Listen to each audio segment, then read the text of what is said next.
Welcome to Built to Go, a van life podcast. I'm your host, Jeff Wagg, coming to you from the College of Curiosity. This time it's episode 64, and I'm going to avoid the Beatles jokes. We're going to talk about the best microvan that you can get in the United States today, and we're going to talk about everybody's favorite thing, mold. We're going to do a tale from the road involving a big rock in a bad place, a product review of cheap flashing pucks, and a place to visit involving historic ships. Thank you for joining me once again. I am absolutely thrilled to be talking to you, and I have lots to say. And before I do, I have to cover a few quick notes. First off, thank you to everyone who looked at the YouTube channel that we have just recently launched officially, and who have subscribed and liked and dingled the little bell or whatever you call that. I do appreciate it. We're going to add a lot more YouTube content. And as I've mentioned before, the podcast and the YouTube channel are going to exist simultaneously. They may cover the same topics, but at this time I am not going to simply put the podcast on YouTube because I think they're different media and need to be treated differently. Also, I'm happy to announce that I now have a very large collection of Hook Waka Bang stickers. These are stickers that look like Euro decals and basically say question mark is greater than exclamation point, which is Hook Waka Bang. This is sort of the symbol for the College of Curiosity and subsequently this podcast. They're attractive conversation starter type stickers, and I like them, and a lot of you seem to like them too. And if you would like one, and you live in the United States, send me your mailing address, and I will mail one to you absolutely free of charge. I am not harvesting mailing addresses. I don't keep them. I just like the stickers, and I figure you might too. So you can send that request to jeff@builttogo.com. That's built to go with 2 T's, not 3, and not 1. Okay, I asked folks in the Facebook group to give me ideas for things they'd like to hear about, and someone suggested, hey, I want to know what the best microvan is. So to be clear, we're going to talk about those vans that are kind of city vans. They're smaller vans. They are not the big sprinters or the transits. These are the vans you see being turned into taxis or delivering flowers, or like the one I have. There are 3 that are currently sold in the United States. They are the Nissan NV200, the Ford Transit Connect, and the Ram ProMaster City. Now, you may have noticed right away the annoying habit all of these car companies have to name their small vans with the same name as the larger van, and it causes all kinds of search problems. But to be clear, these are very small vans that will easily fit in any parking space. They're all smaller than most minivans. Now, full disclosure, I have an NV200, and I may come across as a little bit biased towards the NV200. Just keep that in mind. Also, I will not be talking about the Mercedes Metris because I do not consider it to be a microvan. True, it is smaller than its big brother, the Sprinter, but it's kind of in a class of its own in the US. It's the only van that's its size. I may talk about that separately. So, which is the best microvan to build a camper out of? Well, I've decided to break this down into specific categories. Which of these vehicles has the most interior space? And the answer is, without a doubt, the Ford Transit Connect long wheelbase. The Ford Transit Connect comes in 2 wheelbases, short and long. The long is the largest of the microvans. Now again, the Metris is even larger, but we're not going to talk about the Metris. So, if that is your number one concern, the long wheelbase Ford Transit Connect is the way to go. However, you're still dealing with a rather low ceiling height. More space in terms of cubic feet does not actually mean more livable space necessarily. So if you're a taller person, this might not be a great solution. What if gas mileage is your primary thing? It's really all you care about. You're going to be driving all over the country, and gas mileage is going to have a huge impact on your wallet. Well, the answer there is the Ram that can get 28 miles a gallon during highway driving. Also, it has the largest fuel tank. So as for long distance driving, if that's your goal, Ram ProMaster City is the one that can do that the best. Now, that said, they're all pretty comparable in terms of gas mileage. They're all getting in the mid-20s, so there isn't a huge difference. And they also all run on regular fuel, so you don't have to worry about putting in premium or anything unless you want to. What if cost is your biggest concern? I mean, that's an obvious one. Well, the lowest cost one is the NV200. It's always the lowest cost. Whether it's used or new, the NV200 is the cheapest microvan available currently. And remember, they're being discontinued this year. So if you want a new one, get it now because they're not making any more. Or now, which one has the highest ceiling? That is, again, the NV200. The NV200 shape is quite a bit different from the others. It is narrow and tall. That has advantages and disadvantages, but if you're someone like me who is 6 foot tall, having that high ceiling makes a huge difference. So again, if you're a tall person, I think you definitely want to look at the NV200. But remember that you still only have 75 inches of space from the front seat to the back door. So if you're taller than 75 inches, that is 6'3", you're going to have to figure out exactly how you're going to sleep in there because it's a challenge. Which is the best vehicle if you're going to be in cities, which is actually my situation? Well, again, it is the NV200, and this is because the NV200 in the US was designed to be the New York City taxi, and the city of New York gave them all these standards they had to meet, including being able to turn around on a city block and fit down alleys and all these kind of things. And the NV200 can do this. It has the best turning radius, for example, and it has the smallest wheels, which a lot of people complain about, but in cities that can have an advantage. Which one of these vehicles is going to be best off-road? I'm tempted to say none of them. None of these are suitable off-road vehicles.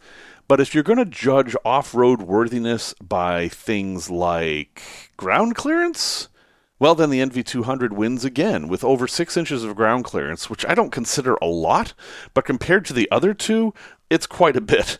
The Ford Transit is in the middle there, and the ProMaster City is only coming in at like 4.5 inches. So that's something to consider. Best towing, if you're going to tow a trailer, the Ram ProMaster City has the larger engine and the most towing capacity of 2,500 pounds. So it is the best towing vehicle by far. The Ford can tow, but not as well, and the NV200 is rated for 0 towing because of the CVT transmission. Now, that said, I do have a tow bar on mine, and I use it gently. Which of these is the most comfortable? That is maybe the most car-like ride? Well, the answer there is the Ram ProMaster City. It is a nicely appointed interior with a lot of the creature comforts you would expect to find in a car. The Ford Transit Connects are also pretty car-like, but the NV200s in this case are very Spartan. Lots of hard plastic. You can forget about things like heated seats or even mirrors on the visors. Those are not things that you get in the NV200. Which one of these has the best warranty? Well, the NV200 actually has a much better warranty. It has a 5-year, 100,000-mile warranty on the entire vehicle, while the others only have a 3-year, 36,000-mile warranty, except on the drivetrain. They bumped that up to 50,000. But still, the NV200's warranty is much, much better. And that might be because of this most important thing. Which of these has the best reliability? Now, according to RepairPal.com, and I'm not sure they are the end-all, be-all of sites reporting on how good things are, the NV200 is the #1 most reliable commercial van, period. Out of 21 commercial vans available in the U.S., they ranked it #1. That's pretty impressive. And I have to say with my NV200, I haven't had any really major mechanical problems except for the air conditioning compressor that blew up at about 115,000 miles. That was the only major expense I've had with the vehicle. The worst is the Ram ProMaster City, which of course is a Fiat. And again, the Ford comes in the middle. You may have been noticing a trend here. The Ford is in the middle of almost all of these things, which is interesting. It doesn't really excel at anything. And finally, because some people care about this, which vehicle is the most American-made? And this is a tricky thing, right? Because you've got Ford, an American car company, Ram, which is part of Dodge, which is part of Chrysler, an American car company, and then you've got Nissan, a Japanese car company. Except that these days, this stuff doesn't matter anymore because that's not how things work. The Ram ProMaster City is made in Turkey by the company that owns Chrysler, which is Fiat. So it's an Italian car manufacturer building an American car in Turkey. Very strange. The Ford, believe it or not, is built in Spain and imported into the U.S.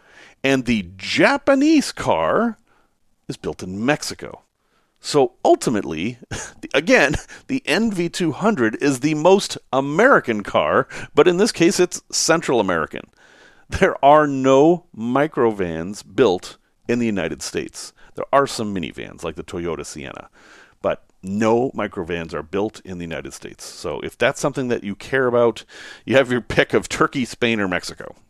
So that's a quick rundown. If anyone has any specific questions, feel free to ask me. Again, the best van in the world is the one you own. So if I have made you sad because I made another one sound better or whatever, that's silly. Don't worry about that. The van you have is the best one. But if you're in the market for a van, I hope some of what I said has given you some food for thought. Tech Talk. Let's talk about mold. Everybody loves mold. Well, people who love blue cheese love mold. The rest of us would probably rather not have it in our lives. And it's something you hear about a lot in vans, is that, oh, I've got mold under my mattress, that's a place it loves, or in little corners or whatever, and oh no, it's black mold, my van is toxic, and I can never use it ever again. Well, I've got good news for you. Mold can be dealt with, and it's probably not as dangerous as you think. There is this myth that there is this type of mold called black mold that will kill anybody within 100 miles of it. I'm exaggerating a little bit. Well, the truth is that black mold and the black mold scare doesn't have a whole lot of reality to it. Medical professionals do not recognize black mold as being a thing. In fact, if you see quote-unquote black mold in your van, it's most likely mildew, which is a fungus, but it's not exactly mold. A lot of this is just fear. Also, mold isn't bad for everybody. Some people are sensitive to it, some people are allergic to it, absolutely true. But for most of us, it's just a nuisance. It isn't really going to harm us. That said, whether it's harmful or not, you don't want it in your van. You want to get rid of it, and there are ways. The first thing you want to do is stop it from growing to begin with. That isn't always easy because everywhere you go, literally in the world, there are mold spores. They're microscopic, they're in the air everywhere. That is why if you leave a piece of bread out long enough, it will grow mold because those spores are everywhere. If you want to keep mold out of your van, the number one most important thing is ventilation, as it is for so many things, because mold needs moisture. Remember that. Mold needs moisture. If you have mold, your goal is to remove the moisture, and ventilation is what does that. You are going to fill your van with moist, warm air because that's what you exhale. That's what cooking creates. That's what some types of heating creates. It's what your dog breathes out. There are many, many reasons why warm, moist air will be in your van. The only thing you can do is change the air out and remove a lot of that moisture. So ventilation is one way to do that. Now, if you have a problem, you simply have to remove the moisture. The common thing that you hear is, oh, you spray it with bleach and that's the end of it. But there's a problem with bleach. Most of what you're spraying on there is water, moisture, and that's what the mold feeds on. So there are better products than bleach for removing mold, and you can find them at Home Depot or whatever. There is a whole aisle of mold removal. But remember that whatever product you use, you want the surface to be dry when you're done. It's the dryness that is going to kill the mold. One specific area where people find mold in their vans is under their mattresses. They'll have a van where the bed is on a platform, either over a garage or, in the case of an old Volkswagen, over the engine. But that platform gets cold, and your hot, warm body is sleeping on that mattress, and that creates a place for the moisture to condense and get under the mattress, and there it stays. Because the other thing mold doesn't like is air, oxygen. Under your mattress, there's very little oxygen and a lot of moisture, and mold likes that. An easy way to fix this is simply put your mattress on something that ventilates it a little bit. You can put a few pieces of furring strip under the mattress. You can drill holes. There's a bunch of different ways, and I'll let you figure that out. That could be a whole episode of its own. But the goal is to let the underneath of the mattress air out. That will take care of the mold. A simple way people do this is they put a piece of insulation under their mattress. Honestly, that can be enough. Just get a piece of foam insulation, put it under your mattress, and you most likely will not have any mold problems. So, mold, it's a pain. It's something we'll probably all have to deal with, but it's not the end of the world. It is probably not going to kill you. There are certain weird cases where mold can be a health hazard, but there's a lot of hype too. So don't freak out. Tales from the road. So some of these tales I tell are, they don't reflect well upon me. And I'm afraid this is one. Maybe 12 years or so ago, I was out exploring the area around Death Valley. Well, remember, I went to Racetrack Playa, and I went to Tea Kettle Junction, and I was having a great old time. I was driving a big old Jeep Navigator that was like a Cherokee, only bigger, and I was all by myself, which is stupid, and bombing around on these dirt roads, trying to recreate what you see in the commercials. We're like, hey, buy our four-wheel drive and drive like an idiot and drive too fast and splash puddles and skid and destroy the environment and all that stuff. Came around a corner and there was a big hill, and at the bottom of the hill was this massive puddle right in the middle of the road. And I was like, this is my chance. I'm going to bomb through that puddle and splash water everywhere, not even considering why there was water in the desert. I don't know. There was probably a little bit of a spring there.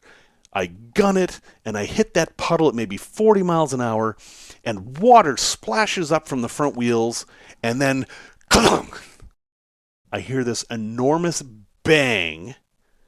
The Jeep shudders, and I make it on the other side of the puddle, but I hear a noise that sounds like dragging. I'm maybe 20 miles from pavement at this point. There's no cell service. It's getting late in the afternoon, and I'm in a rental Jeep. Again, not my finest moment. So I crawl under and look, and I'm thinking there's going to be an exhaust system hanging down, or hopefully not an oil pan hanging down. But what I find is that the good folks at Jeep knew there were people like me out there and actually installed factory skid plates, which I was very happy about. However, those skid plates were made out of some composite-y, plasticky material, and I had ripped one off because I hit the big rock that was in that puddle. Folks, don't drive through water because you can't see what's in it. You don't know how deep it is, and you don't know what's under there. And in my case, that didn't know what under there was a giant rock that smashed into the bottom of the Jeep and ripped off the skid plate, which was now dragging. Now, as it had happened, I had purchased a Leatherman that day, which was great because it has all the tools on it. And the Leatherman came in a hard plastic blister pack. And I was able to take off the bolts of the mostly removed skid plate, make washers out of that plastic Leatherman packaging, and then put the skid plate on so it wouldn't drag anymore. And it worked fine. It was actually as good as new. And that's why I didn't tell the rental company anything about it. Again, not my favorite moment. Do as I say and not as I do. And don't do what they do in the car commercials, because those are professional drivers on closed roads, and they're being idiots. There's an old Land Rover expression, slow as possible, fast as necessary. I think that should be taped onto the dashboards of every 4x4 there is. Product review. So last week I reviewed the 9-in-1 safety puck that I got from Duluth Trading Company, and it's $30, and I actually think it's a fairly nice bit of kit, except that it's $30. So I noticed on Amazon they had them for $14, and I decided to buy them because I figured, well, I can't have too many safety pucks in my life. And I was surprised when I got it that it actually came in a pack of 3. So for $14, I got 3 safety pucks that honestly are just as good as the Duluth Trading Company one. Well, alright, they're not. Let's talk about the differences. What do you get for $14 versus $30? The $14 ones are a little bit smaller, but they have the same number of LEDs and they're roughly the same brightness. They also have 3 more LEDs on the top that make a white flashlight, which the $30 one doesn't have. And they have a folding hook on the back, so you can hang them up on stuff. And yes, they do have the magnet. So why wouldn't I just automatically say that these are better? Well, there's a few key differences that are important. One is the batteries. The cheap ones, whose name is Twinkle Star, come with AAA batteries. These are not going to last as long as lithium batteries, not only while you're using them, but also while you're storing them in your van, waiting to use them. For a piece of emergency equipment, that's super important because these are going to be useless if their batteries are dead. Also, when they come from the factory, there is a little piece of paper in the batteries that prevent them from being used. And yes, that's a good thing, right? The problem is that you'd have to take the entire thing apart with a screwdriver in order to remove that piece of paper. So imagine it's an emergency and you want to use your light, well then you've got to find a Phillips head screwdriver and take it off and find this little piece of paper and remove it and then put it back together to turn the light on. That isn't very convenient. Also, and this probably is the least important difference, they're kind of cheap feeling. They're not as well made. The plasticky, rubbery stuff is softer, and I don't think these would be as good as something you could drive over to gain traction, for example, which of course isn't their purpose, but hey, it's a difference. I'm at a loss here. Which is better? Which should you buy? Well, the $30 ones I think are going to be better in an emergency. But they're $30, and when you're looking at the difference between $90 and $14, it's hard for me to recommend the $90 device. So I'm going to have a link in the show notes for the cheap ones, and you can take a look for yourself. If you do end up getting the cheaper ones, just remember that they have batteries that you need to check frequently.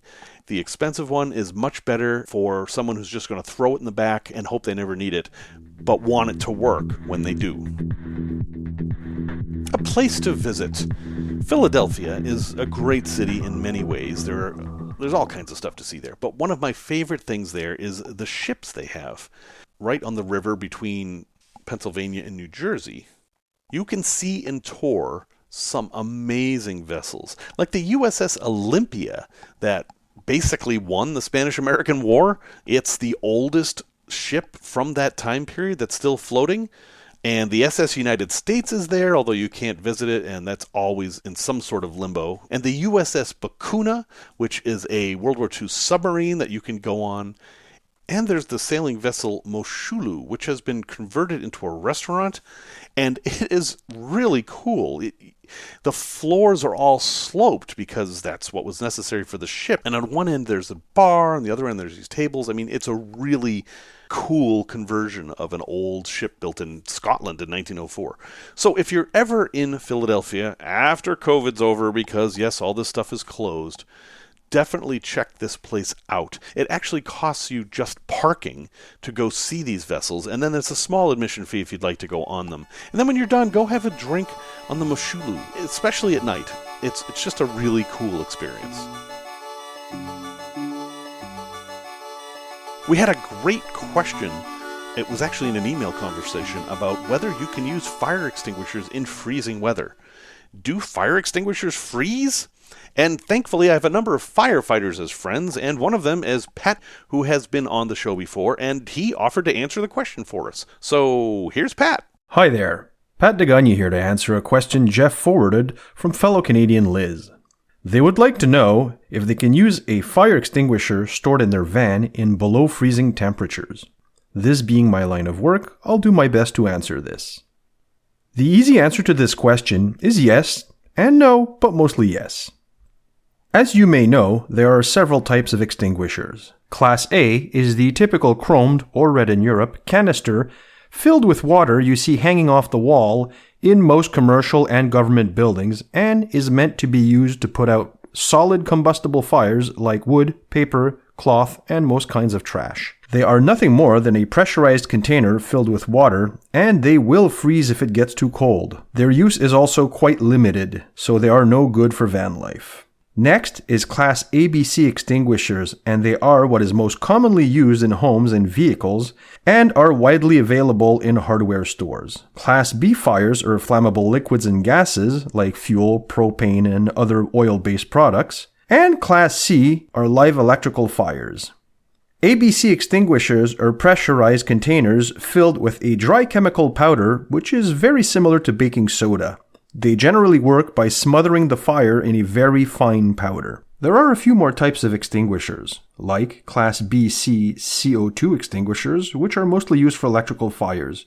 You see them very often on those television firefighting shows, but in real life, their use is very limited. There are also kinds of foams and Class D and K extinguishers. I'm not going to cover them here as they're a little more specialized and are very unlikely to be found in a van or in your home. Now back to the ABC dry powder extinguisher in your van. To answer the question, yes, you can store and use them below freezing. The powder inside is dry and sealed, so it will not freeze, and most are rated to work from -60 to +130 F, -51C to +51C. The reason some labels recommend keeping them above freezing is that the pressurizing gas inside will lose significant pressure as it gets cooler.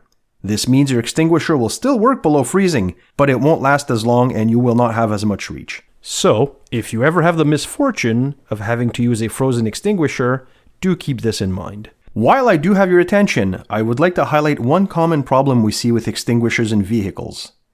The vibrations of your van may cause the powder inside the extinguisher to compact and cake, and this may impact its usability over time.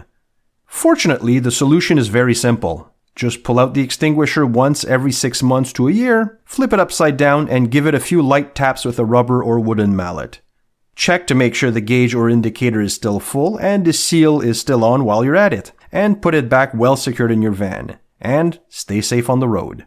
Wow, thanks, Pat. I especially love the extra tip at the end there. It sounds like something we should add to our winterizing ritual, if nothing else. I know in my case, that happens automatically because my fire extinguisher breaks loose fairly often and bounces around the van, and I'm pretty sure you don't think that's a great idea. I've got an unusual resource recommendation for you. It's Nomadland.